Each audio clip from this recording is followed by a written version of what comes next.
But Savitri का व्रत आप लोग करते होंगे, कई लोग अखंड सौभाग्य के लिए करेंगे, क्योंकि इस बट के पेड़ के नीचे भगवान विष्णु शंकर जी से विनती करे थे वर के लिए, इसलिए अखंड सौभाग्य का देने वाला, जिसका प्रॉपर्टी का झगड़ा चल रहा हो, अदालत में कोई केस चल रहा हो, किसी भी चीज का केस, अदालत में अगर किसी भी चीज की अगर केस चल रहा है, तो बड़ के पत्ते के ऊपर बालू मिट्टी का शिवलिंग बना, बालू रेत का, बड़ के पेड़ के नीचे ही उसकी पूजन करें, उस पे 3 चम्मच दही चढ़ा दें, अपनी मनोकामना कर कर दही चढ़ाकर उस दही को चम्मच में वापस लेकर शंकर जी की पूजन कर कर उसको विसर्जन करें। वो दही जो लेकर आए, जब अदालत कार्रवाई हो और आप केस के लिए अदालत में जाएं, उसको चंदन में मिलाकर तिलक कर कर जाइए, आपका काम विजय प्राप्त होगी, काम फतेह हो जाएगा। बटकेश्वर महादेव का स्मरण करने से कार्य की सिद्धि होगी। जिस बच्चे का एग्जाम में पास नहीं हो रहा हो, अच्छे नंबर नहीं आ रहे हो, वो भी इस दही का तिलक लगाकर जा सकता। बटकेश्वर ऐसे भगवान शिव विराजमान हैं। 16 श्रृंगार में नारी के हाथ की चूड़ी का कलर अलग हो सकता है, चूड़ी की डिजाइन अलग हो सकती है, चूड़ी अलग हो सकती है, चूड़ी महंगी सस्ती हो सकती है, मंगलसूत्र की कीमत ऊंची नीची हो सकती है, पांव की बिछुड़ी की कीमत ऊंची नीची हो सकती है, कान के कुंडल की कीमत ऊंची नीची हो सकती है। तुम्हारे शरीर पर जितने जितने 16 श्रृंगार हैं, उसकी कीमत ऊंची नीची हो सकती है। केवल मंगलसूत्र की डिजाइन बदल सकती है, नाक की लौंग की डिजाइन बदल सकती है, कान के बुंदे की डिजाइन बदल सकती है, हाथ की चूड़ी की डिजाइन बदल सकती है, पांव की पायल की डिजाइन बदल सकती है। केवल नारी के 16 श्रृंगार में एक श्रृंगार ऐसा है जिसकी कीमत जो पहले थी वही कीमत आज तक है और उसकी डिजाइन आज तक नहीं बदली। वो मांग का सिंदूर है, एक जैसी डिजाइन है और एक जैसी कीमत है। सारे श्रृंगार की कीमत अलग, पर मांग में जो सिंदूर डाला जाता है वो एक कीमत का होता है, एक डिजाइन का होता है और एक जैसा होता है, और वो सबसे भारी होता है। सावित्री यमराज से कह रही है मेरे पति को छोड़ दो। यमराज कह रहा है सावित्री तेरा पति मर चुका है, मांग के सिंदूर को पोंछ दे। सावित्री कहती है पूरा श्रृंगार उतार दूंगी पर मांग का सिंदूर नहीं पूछने दूंगी। तब यमराज ने कहा जब तक तू मेरे मांग का अपनी मांग का सिंदूर नहीं उतारती तब तक तू मेरे पास नहीं आ सकती। भगवान यमराज से सावित्री ने कह दिया मैं भी तुझे वचन देती हूं यमराज, मेरी मांग में जब तक सिंदूर है, जैसे सीता ने लाइन, लक्ष्मण जी ने लाइन खींच दी थी और सीता पार नहीं जा सकती थी, मैं भी तुझे वचन देती हूं जब तक नारी की मांग में सिंदूर है तब तक तू उसके पति को उसके सामने लेकर नहीं जा सकता। यह भी मैं तुझे कह देती हूं। यमराज भैंसे पर सवार होकर सत्यवान को लेकर जा रहा था, सावित्री से वचन पर वचन चल रहे थे, अड़ के पेड़ के नीचे छोड़कर आए। क्या चाहिए तुझको, क्या चाहिए तुझको, क्या दूं मैं तुझको,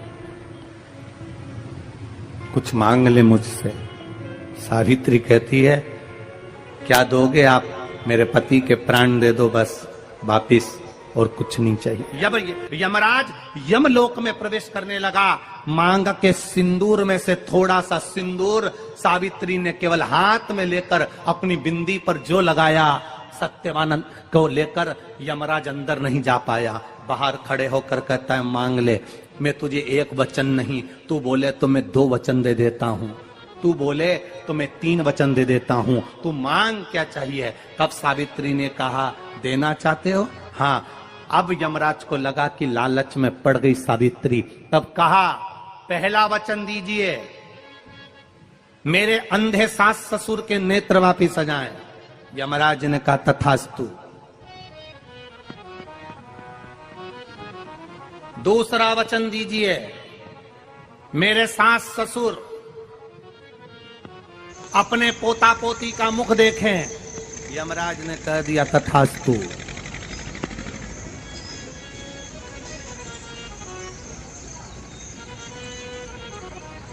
जाओ। यमराज जाने लगे, फिर आग जलने लगी। कहने लगे अब मैं अंदर क्यों नहीं जा पा रहा हूं। सावित्री कहती है तुमने वर दिया है, मेरे सास ससुर पोता पोती का मुख देखें, उनके बेटे को तुम ले जाओगे तो पोता पोती कहां से होगा, छोड़कर जाओ। लेकर आ गए। कर्जा मुक्ति के लिए सारे वृक्षों में अगर कोई श्रेष्ठ वृक्ष माना गया है तो वो बट का वृक्ष माना गया महाराज। इसलिए प्रशासनिक कार्य के लिए, मानसिक टेंशन में, परेशानियों में बटकेश्वर महादेव का स्मरण किया जाए। और यदि निवेदन करूंगा, बहुत ज्यादा यदि आपको कर्जा हो गया है, बहुत ज्यादा कर्जा हो गया और वो कर्जा चूक ही नहीं रहा, तो थोड़े दिन बड़ के पेड़ के नीचे आप बटकेश्वर महादेव के लिए 1 लोटा पानी, उसमें थोड़ा सा पिसा हुआ चावल पीस के गला लेना चावल को और पीस लेना, पीस के उस पानी में मिला लेना और मिलाकर उसमें थोड़ी सी हल्दी पिसी हुई डालकर बटकेश्वर महादेव के नाम से बड़ के पेड़ के नीचे अपनी कामना कर कर जो कर्जा हुआ है उस कर्जे का भान देते हुए, स्मरण देते हुए छोड़ दे। महाराज 2 या 3 सोमवार एक ही जगह पर करना, 3 सोमवार बाद वहीं से बड़ के पेड़ की थोड़ी सी जड़ उठा लाना और उस जड़ को कोई धागे में बांधकर या तो अपनी गले में डाल लो या अपनी जेब में पटक लो, उसको थोड़े दिन पटक कर रखना, लगभग 2 से 3 महीना पटक कर रखो। वो जड़ जैसे बड़का पेड़ विस्तार होता है, पानी गिरे ना गिरे, जल वृष्टि हो ना हो, गर्मी पड़े ना पड़े, उसको कोई फर्क नहीं पड़ता। बड़का वृक्ष आप रूप फैलता जाता, उसकी जड़ें अपने आप प्रबल होती है। उसी तरह ये बटकेश्वर महादेव कहीं से भी अगर जड़ आपके पास में रखी है 1 महीना, 2 महीना, 3 महीना तक, तो ये जड़ अपने आप लक्ष्मी को पकड़कर खींच कर लाती है और कर्जे से मुक्त कर देती है। बटकेश्वर महादेव महीने में 1 बार पानी के लोटे में, जल के पात्र में थोड़ा सा दूध डालकर, 5 काली मिर्ची डालकर शंकर को समर्पित करते रहो, तो जिंदगी में कभी घर के अंदर कोई बड़ी बीमारी प्रवेश नहीं कर सकती, कभी जिंदगी में नहीं आ सकती। घर में लड़ाई चल रही है, क्रोध हो रहा है, विवाद हो रहा है, आपस में परिवार टूट रहा है, विवाद हो रहा है, पति पत्नी में झगड़ा हो रहा है, अदालत तक बात पहुंच गई, तलाक तक बात पहुंच गई, तो भी अगर एक श्रीफल को लेकर घर में घुमाकर उस पे लच्छा लपेटकर तुमरुका जी का नाम लेकर जिस पति पत्नी में झगड़ा और उसके नाम का मोली लच्छा, लच्छा जानते हो मोली जो हाथ में बांधते हैं, नाड़ा, उसको लपेट कर अगर शंकर जी के मंदिर में ले जाकर उसको समर्पित कर दिया जाए तुमरुका जी के नाम से, तो पति और पत्नी में बैर होना समाप्त हो जाता है, दोनों में प्रेम बढ़ जाता है। तलाक की भी बात चल रही हो तो दोनों में प्रेम हो जाता है, तलाक समाप्त। बट सावित्री की अमावस्या के दिन किसी एक माता ने सीहोर आश्रम पर एक मैसेज भेजा और उस मैसेज में लिखकर भेजा कि गुरुजी से पूछना, हम भी तो पति कितना मानते हैं, पति का सम्मान करते हैं, पति को आदर देते हैं, तो हम भी सावित्री की गिनती में। सीहोर से मैसेज आया कि गुरुजी वो ऐसा ऐसा पूछा गया है, आप बताओ क्या कहना है। हमने कहा कह दो, जब बट सावित्री आती है तभी तुम पति को प्रणाम करती हो, जब दिवाली आती है तब पति को प्रणाम करती हो, जब करवा चौथ आती है तभी चलनी में मुंह देखती हो, बाकी के समय तो तुम जूड़ा बांध के ऐसी बोलती हो कि पति थर थर कांपता है। 16 श्रृंगार में नारी के हाथ की चूड़ी का कलर अलग हो सकता है, चूड़ी की डिजाइन अलग हो सकती है, चूड़ी अलग हो सकती है, चूड़ी महंगी सस्ती हो सकती है, मंगलसूत्र की कीमत ऊंची नीची हो सकती है, पांव की बिछुड़ी की कीमत ऊंची नीची हो सकती है, कान के कुंडल की कीमत ऊंची नीची हो सकती है। तुम्हारे शरीर पर जितने जितने 16 श्रृंगार हैं उसकी कीमत ऊंची नीची हो सकती है। केवल मंगलसूत्र की डिजाइन बदल सकती है, नाक की लौंग की डिजाइन बदल सकती है, कान के बुंदे की डिजाइन बदल सकती है, हाथ की चूड़ी की डिजाइन बदल सकती है, पांव की पायल की डिजाइन बदल सकती है। केवल नारी के 16 श्रृंगार में एक श्रृंगार ऐसा है जिसकी कीमत जो पहले थी वही कीमत आज तक है और उसकी डिजाइन आज तक नहीं बदली। वो मांग का सिंदूर है, एक जैसी डिजाइन है और एक जैसी कीमत है।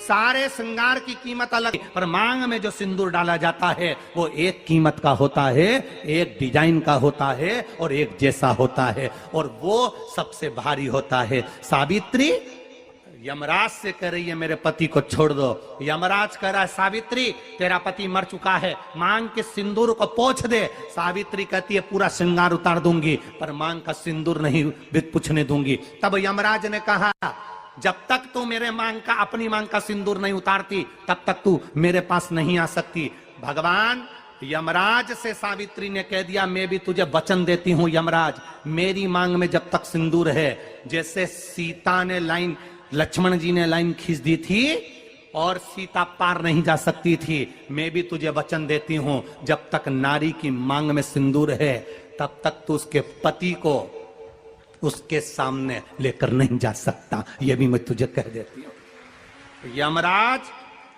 भैंसे पर सवार होकर सत्यवान को लेकर जा रहा था, सावित्री से वचन पर वचन चल रहे थे। अड़ के पेड़ के नीचे छोड़कर आए। क्या चाहिए तुझको, क्या चाहिए तुझको, क्या दूं मैं तुझको, कुछ मांग ले मुझसे। सावित्री कहती है क्या दोगे आप, मेरे पति के प्राण दे दो बस वापिस, और कुछ नहीं चाहिए। यमराज यमलोक में प्रवेश करने लगा। मांग के सिंदूर में से थोड़ा सा सिंदूर सावित्री ने केवल हाथ में लेकर अपनी बिंदी पर जो लगाया, सत्यवान को लेकर यमराज अंदर नहीं जा पाया। बाहर खड़े होकर कहता है मांग ले, मैं तुझे एक वचन नहीं, तू बोले तो मैं 2 वचन दे देता हूं, तू बोले तो मैं 3 वचन दे देता हूं, तू मांग क्या चाहिए। तब सावित्री ने कहा देना चाहते हो, हाँ।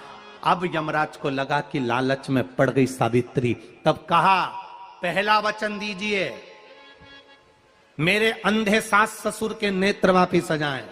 यमराज ने कहा तथास्तु। दूसरा वचन दीजिए, मेरे सास ससुर अपने पोता पोती का मुख देखें। यमराज ने कह दिया तथास्तु।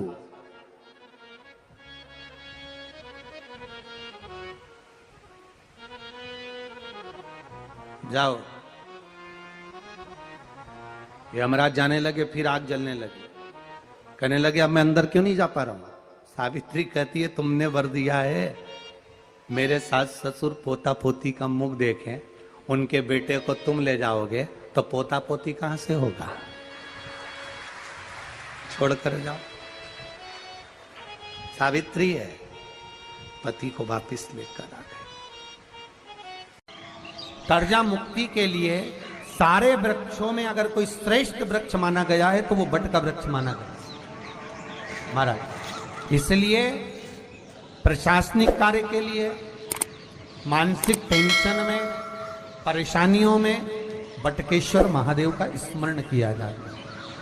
और यदि निवेदन करूंगा बहुत ज्यादा, यदि आपको कर्जा हो गया है, बहुत ज्यादा कर्जा हो गया और वो कर्जा चूक ही नहीं रहा, तो थोड़े दिन बड़ के पेड़ के नीचे आप बटकेश्वर महादेव के लिए 1 लोटा पानी, उसमें थोड़ा सा पिसा हुआ चावल पीस के गला लेना चावल को और पीस लेना, पीस के उस पानी में मिला लेना और मिलाकर उसमें थोड़ी सी हल्दी पिसी हुई डालकर बटकेश्वर महादेव के नाम से बड़ के पेड़ के नीचे अपनी कामना कर कर जो कर्जा हुआ है उस कर्जे का भान देते हुए, स्मरण देते हुए छोड़ दीजिए।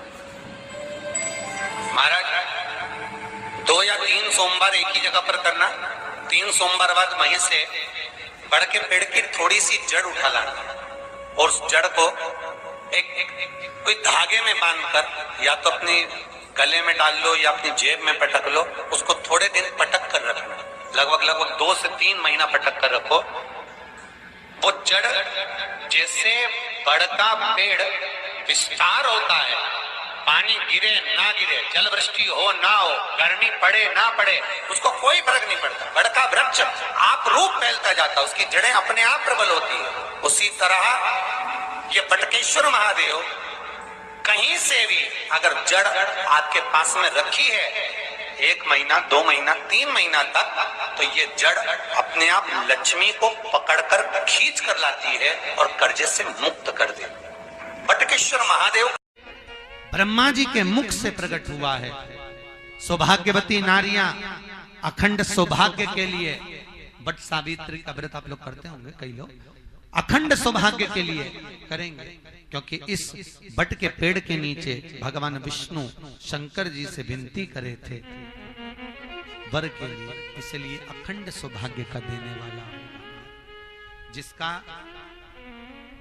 प्रॉपर्टी का झगड़ा चल रहा हो, अदालत में कोई केस चल रहा हो, किसी भी चीज का केस, अदालत में अगर किसी भी चीज की अगर केस चल रहा है, तो बड़ के पत्ते के ऊपर बालू मिट्टी का शिवलिंग बना, बालू रेत का, बड़ के पेड़ के नीचे ही उसकी पूजन करें, उस पे 3 चम्मच दही चढ़ा दें,